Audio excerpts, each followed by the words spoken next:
To all of you receiving your bachelor's, master's, doctoral, and professional degree today, congratulations.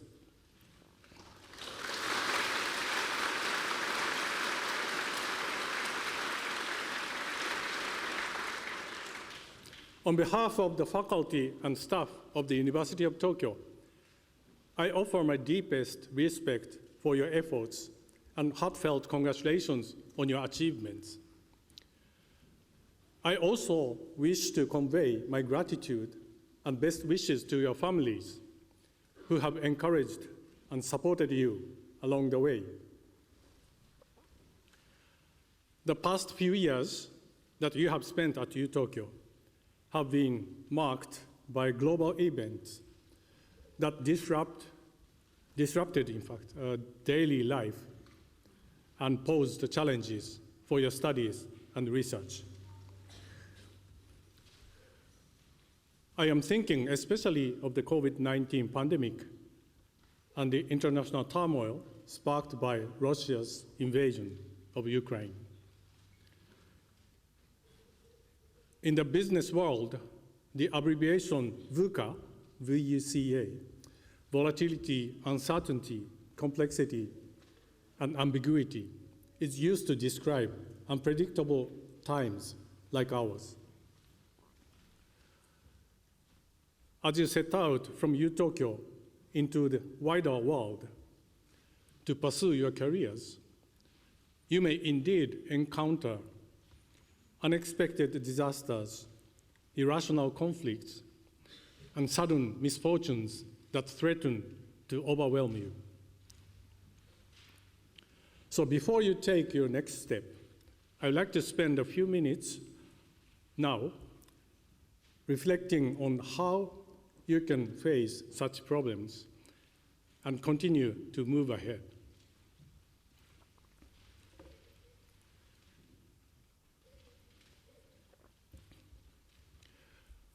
Four years from now, UTokyo will mark the 150th anniversary of our founding in 1877.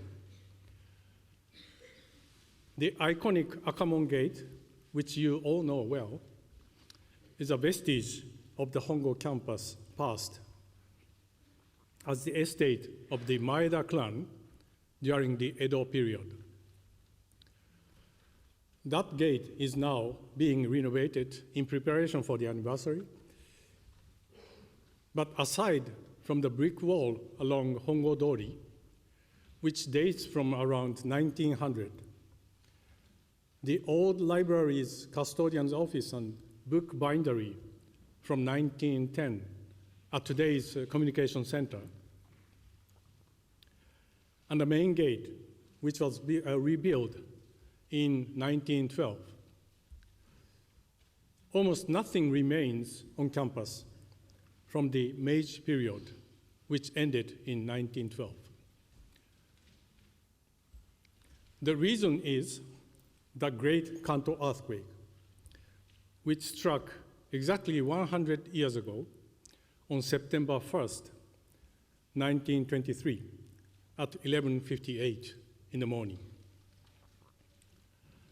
That quake set off fires that destroyed 1/3 of the buildings on this campus. How did people respond to that disaster then? Well, the damage from the earthquake was made much worse by the fire, because the quake struck around lunchtime when people had fires lit for cooking. Flames broke out across Tokyo. Both the main quake and the many aftershocks delayed firefighting efforts, and a firestorm arose that took a full 2 days to contain, as we saw in the recent tragedy in Lahaina on Maui Island. It is indeed very difficult to confine the spread of fire, even now. That afternoon, a gigantic cloud could be seen in the sky from all over Tokyo. At first, people did not realize that the smoke came from the burning city. Rumors spread that it was from an erupting volcano or an explosion at a gunpowder warehouse. The fire spreading north from the city center was stopped at the Kasuga-dori, near Hongo Sanchome. In those days, the part of today's Hongo campus, south of Akamon, was still owned by the Maeda clan. And during the Edo period, they had maintained their own fire brigade called the Kaga-tobi. On September 1st, the head of the clan, Toshinari Maeda, encouraged people in the area to fight the fires. And together, they were able to keep the flames from reaching the university. However, other fires broke out in 3 locations on campus after chemical storage cabinet fell over in laboratories of the Faculty of Engineering and the Faculty of Medicine. Especially devastating was the fire at the Faculty of Medicine's laboratory for medical chemistry near Akamon. Fanned by the strong winds from the south, drawn by a typhoon in the Sea of Japan, it spread north to the library and to the classroom buildings of the law, literature, and economic faculties. It ended up engulfing all the major buildings around the Yasuda Auditorium, where we are now, including octagonal lecture hall of the Faculty of Law and Sanjo Conference Hall next to Sanshiroike. Because the walls alongside the buildings had fallen in the earthquake, the flames not only entered through damaged upper floors on one side, but also created drafts that spread the fire to adjacent structures on the other. The result was a wide-scale conflagration. The university library burned to the ground.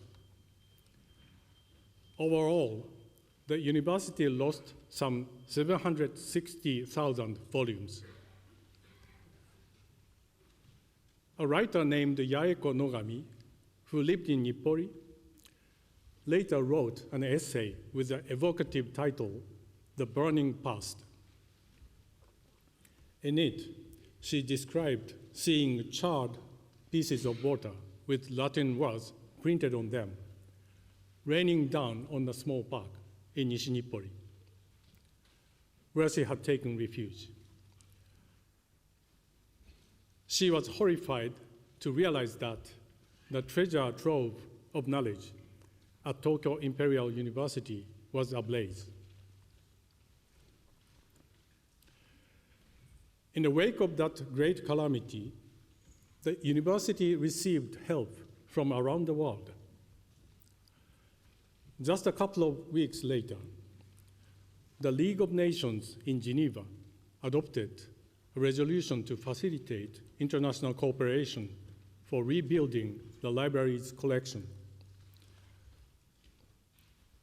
The swiftness of this response was partly due to similar efforts nearly a decade earlier by an international coalition, including Japan, to help restore the library at the University of Leuven in Belgium after it was destroyed in the First World War. Thus, there already existed momentum for the world to join hands to protect storehouses of knowledge, and Japan had been part of that international initiative. Our library benefited from much generous support, the British Academy collected donations from publishers and sent us around 70,000 volumes, including 187 rare books illuminating the history of printing. The nations providing aid included, in alphabetical order by their names then, Belgium, China, France, Germany, Greece, Italy, the Netherlands, Siam, the Soviet Union, Spain, Sweden, Switzerland, and the United States, plus donations from organizations and individuals in 21 other countries, representing a total of 35 nations. Donations poured in from within Japan as well. Marquis Yorimichi Tokugawa of the Kishu Tokugawa family donated 96,000 items from his Nanki collection that had been available to the public at his residence. The library also received books on Western arts and crafts that had been collected by the photographer Koreaki Kamei during his study in Germany. And the family of the writer Ogai Mori, who had died the previous year, donated his books as well. Together with collections bought using monetary donations, the gifts infused the reconstituted University of Tokyo Library with a new diversity. The problem was where to put the books. The national government was trying to deal with an unprecedented disaster and had no money left over for a university library. But the American businessman, John D. Rockefeller Jr., stepped forward with an unconditional offer of 4 million yen. In today's currency, that would be about 6 to 10 billion yen. Rockefeller's donation funded construction of the General Library building that you know and use today. Donations were thus an invaluable resource for recovery from disaster. The University of Tokyo will always remember the generosity of everyone who helped us rebuild from that earthquake and fire a century ago. So I'd like to take this opportunity to express our profound gratitude once again here.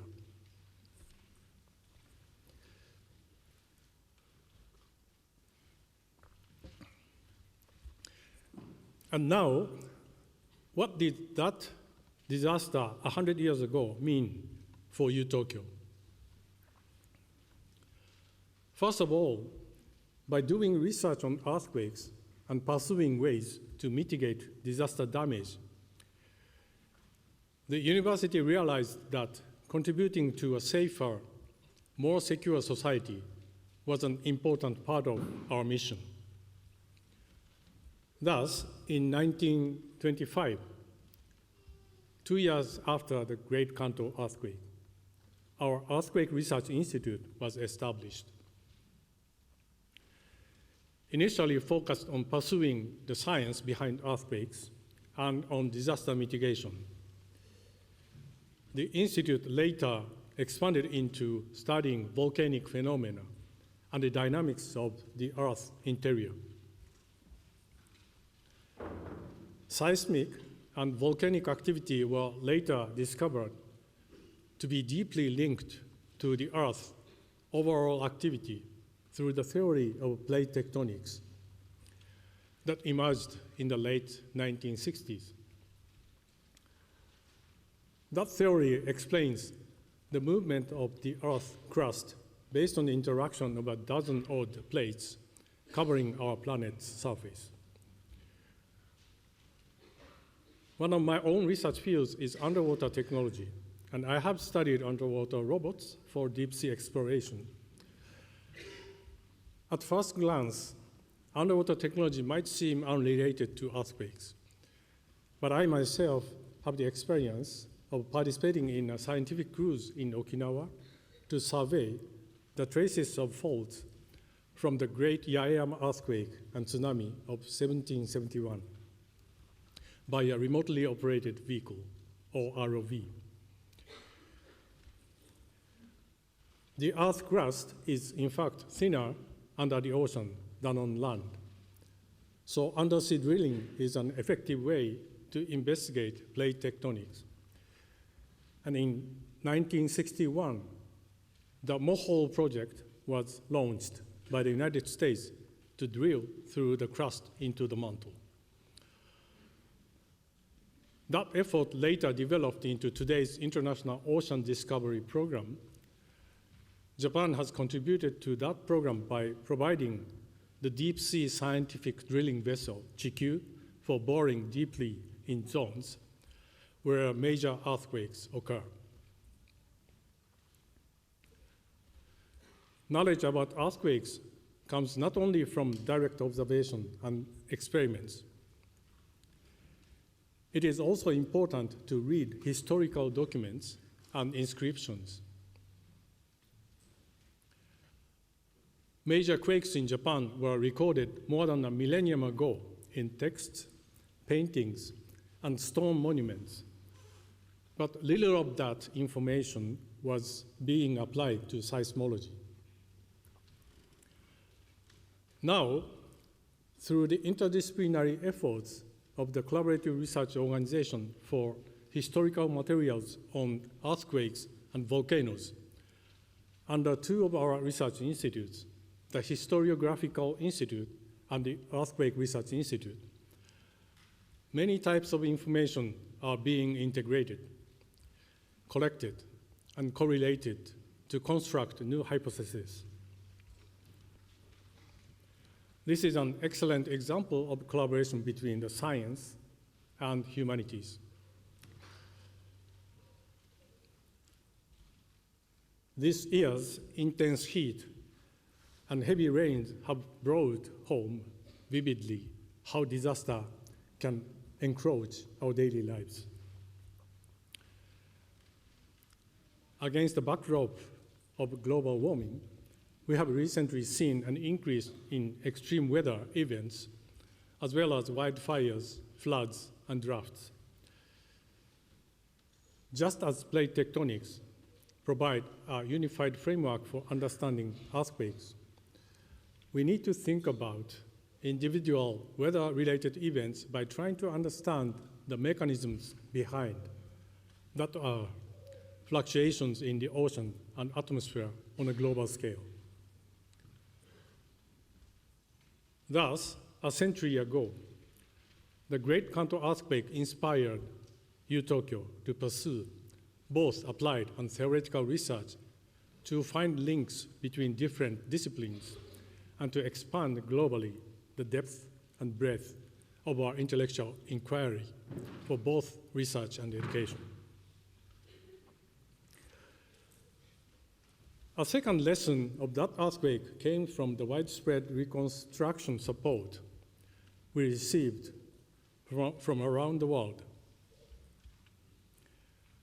We realized anew the importance and effectiveness of building connections throughout society based on empathy among people.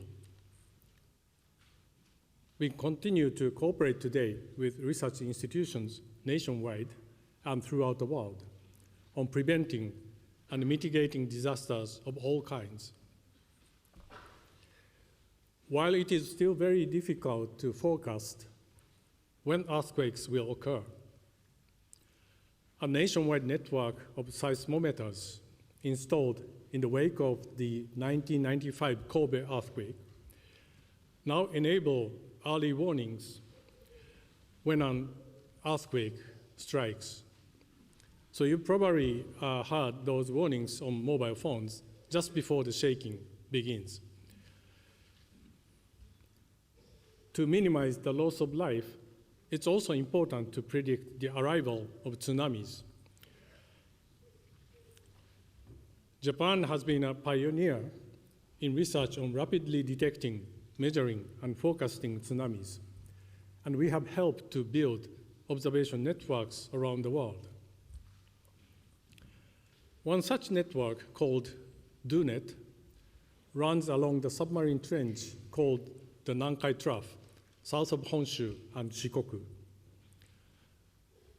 That network enables real-time monitoring of earthquakes and tsunamis, and it is also used for early warnings. In fact, I used to be a part of that panel of experts for the first DoNet system installation operated by JAMSTEC, the Japan Agency for Marine Earth Science and Technology. And the UNESCO Intergovernmental Oceanographic Commission is now building a tsunami forecast system for the entire world. The goal is to have all coastal communities tsunami ready by the year 2030, so that the lives and property of the residents can be protected. This past June, Professor Yutaka Michida of our Atmosphere and Ocean Research Institute was appointed the chairperson of that commission. And he is the first Japanese person to hold that job. And we at UTokyo are very happy and proud about that.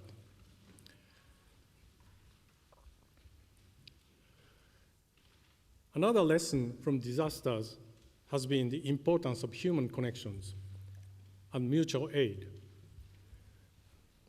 Right after the 1923 earthquake, our maintenance department set up temporary shelters and water and sanitation facilities for people who had evacuated onto campus. The Faculty of Medicine and the University Hospital treated people who were injured or sick, and the Faculty of Science quickly set up a relief station at the Botanical Garden. Especially admirable were the student volunteers. They organized relief efforts and tirelessly prepared and distributed food to people taking shelter on campus and in Ueno Park. Their activities marked the beginning of volunteer work by students during disasters in Japan. Even today, researchers studying social business initiatives note the importance of the work pioneered by those students in the early 1920s.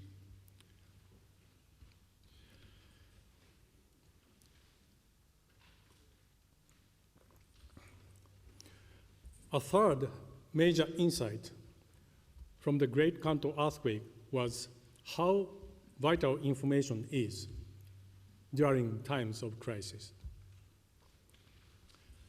The harm from natural disasters comes not only from the earthquakes, fires, or floods themselves. It may be hard to believe now, but in the wake of that 1923 earthquake, groundless rumors ran rampant. There were claims of arson, bombings, poisonings, and military attacks. Even official bulletins and newspapers spread unconfirmed rumors. A great tragedy resulted, assault and murders that targeted the many Koreans living in Japan at that time. That horrible experience reminds us that we continue to face serious issues involving information. Those include the surfacing of the conscious and unconscious prejudice present in everyday life, the specific challenges of urban and online spaces filled with people who are strangers to each other, and the reckless propagation of inflammatory explanations.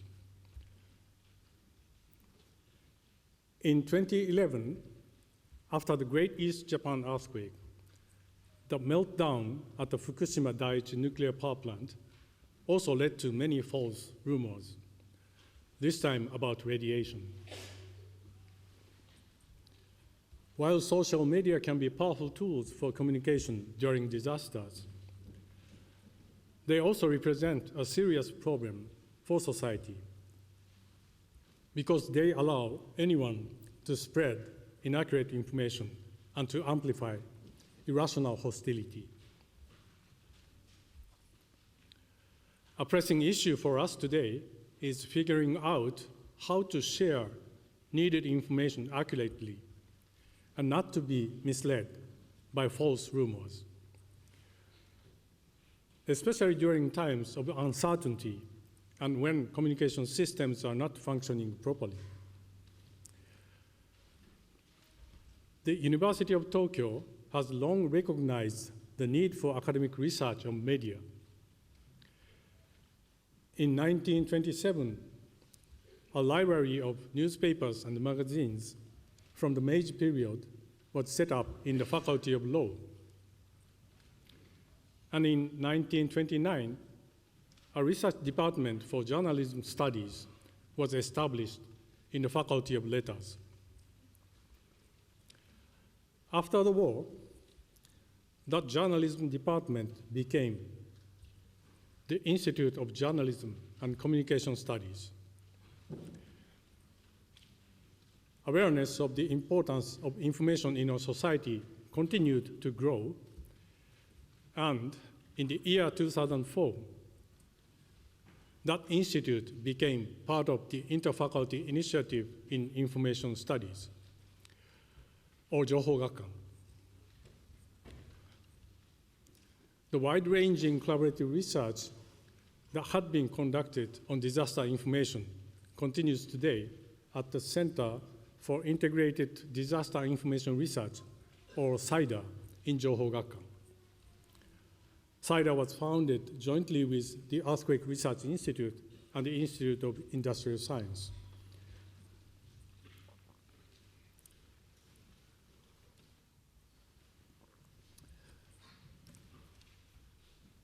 Let's think a bit more about what UTokyo learned from that Great Kanto earthquake a century ago. The twin tragedies of that disaster and of the harmful rumors highlighted the importance of research both on earthquakes and on information. The burning of the library was a great misfortune, but it also drew in help and cooperation from around the world. That support made us appreciate even more the goodwill of others, and we remain extremely grateful.